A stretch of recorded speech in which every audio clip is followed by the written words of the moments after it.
Have you ever shared an idea in Japan, maybe with Japanese friends or in a workplace meeting, and nobody reacted? Your friend just smiled politely and just changes the topic. I know, guys. Or your colleagues just nods in silence, but never really followed through. It feels frustrating, doesn't it?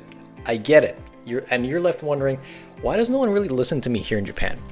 The truth is, guys, in Japan, ideas usually don't succeed the moment you mention them. They usually succeed before you say them, through something called nemawashi. It's called nemawashi culture. Don't worry, guys, I'm going to talk about it in this video. All right. So anyways, today we're going to discuss why nemawashi culture is so necessary, why it's so important in Japan, and how you can actually use it both in daily life and in business. All right. So anyways, guys, if this is your first time here, my name is seannarron, and I work as an interpreter in a Japanese company here in Japan. And because I was born and raised in Japan, on YouTube, I teach foreigners like you who want to succeed through learning the language and the culture, so that you can actually succeed in a Japanese workplace. All right, so let's get started. So anyways, the first thing I want to talk about is in everyday life, foreigners often share ideas too directly. So if you're either talking with your Japanese friends or talking with Japanese coworkers, you're sharing ideas too directly. This is the most, this is the biggest case that I see, right? So suggesting new plans to friends, or just suggesting a new idea to coworkers and all that in general, right? But the group kind of starts avoiding, right? They kind of start avoiding responding to you for some reason, right? And the pain point here is the pain that you're struggling with right now is probably another thing is at work, even great ideas get ignored. So like if they're not introduced beforehand. So you're introducing an idea in a work meeting or something, but they're not getting accepted because you're just mentioning it then and there, not beforehand. Okay, so I'm going to talk about this, right?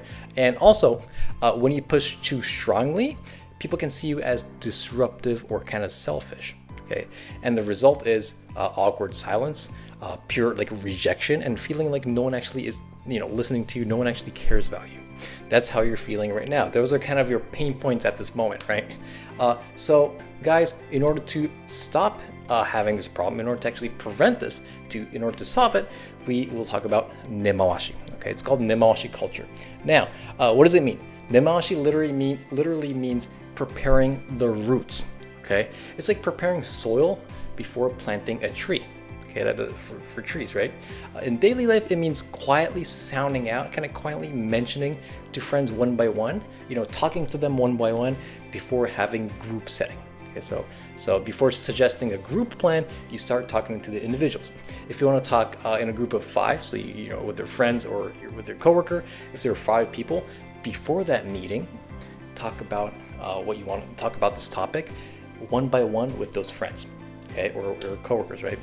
Anyway, and by the time you get to the meeting, by the time you officially share the idea, people already are kind of on your side. So if you talk one by one first before that meeting, before talking in a group, by the time you talk about it in this group, they're already on your side because they already heard that problem or heard that suggestion beforehand. Okay, this is nemawashi, the act of talking before, talking one by one before this group. This whole meeting, right, in a group.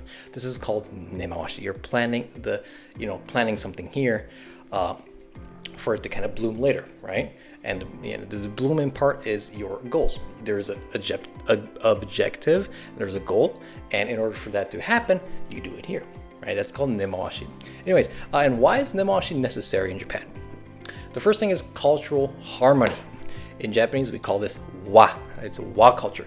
Japanese culture avoids confrontation. So nemawashi is a great way to actually prevent open disagreement.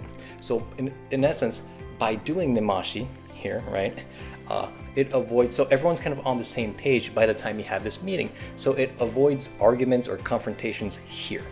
Okay, that's the whole idea here. Another thing is group decision making. So whether it's friends deciding where to go or a company approving a project that you're working on right now, the group must feel comfortable first. Okay, so before actually mentioning it first, like the very first time in the meeting, if you talk about it one by one here, they already feel comfortable going into the meeting. Okay, remember in Japanese culture, this is very important. Feeling comfortable before starting something. Okay, it's the same with people. Not only projects or trips or things, with people as well. Before you talk to people here, Japanese people usually want to feel comfortable. They want to know who you are before even meeting them. Okay, so that's not a weird thing. It's very common in Japan. Guys, by the way, we're an island, so we're not used to like new things, right? So that's another reason. Anyways, so also another thing why this is why nemawashi is important is because it's risk avoidance. Okay, so we're avoiding risk here. People don't want to suddenly say yes in front of others. So, but in private, they can express concerns honestly, right? So if you're in a group setting, it's hard to say yes or no when you're kind of they're relying on your answer. It's really hard to say yes and no right then and there. But in private, if you're talking one-on-one, it's easy to say, yeah, I mean, honestly, this is what I think, but I don't know what I'm going to say in a group meeting. I don't know. But honestly, I would say A or B or C, right? That's very possible. So this is another reason why we do this. So how to use nemawashi in daily life. Right, I want to talk about this now. So say you want to suggest a trip. Okay, you're going to a trip abroad or domestically. Don't announce it in the group chat at first. So don't tell it to the group first. What you do is first ask one or two friends privately. You can say like, hey, what do you think about what do you think about going here? What do you think about that state or prefecture? And if they like it, they'll support you when you suggest it to everybody. Okay, this is the biggest point. So that's in daily life, right? And at work, how to use it? How to use nemawashi at work? Step one: identify key people. So who kind of influence the decision? So if you're in a group, if you're at work, and if there's this one person that always kind of dominates the whole meeting, if there's this one person who's always kind of the final decision maker, talk to that person. Okay, share your idea informally. So before the meeting, share with this lady or this guy in an informal situation, what do you think about my idea? Just ask them that. I love to hear. Just say something like, I would love to hear your thoughts on this.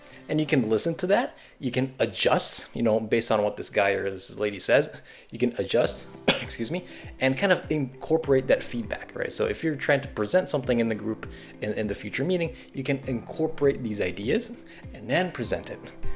And voila, when you start the meeting, this person who's already kind of this dominating guy, he or she's always going to be on your side because you already talked about it. It's so easy in the meeting, right? So this is called nemawashi. This is how we do it at work, right? And finally, present it in the meeting. And by then, it feels like everyone kind of already has an idea of what you're talking about because you already talked about it one by one, all right?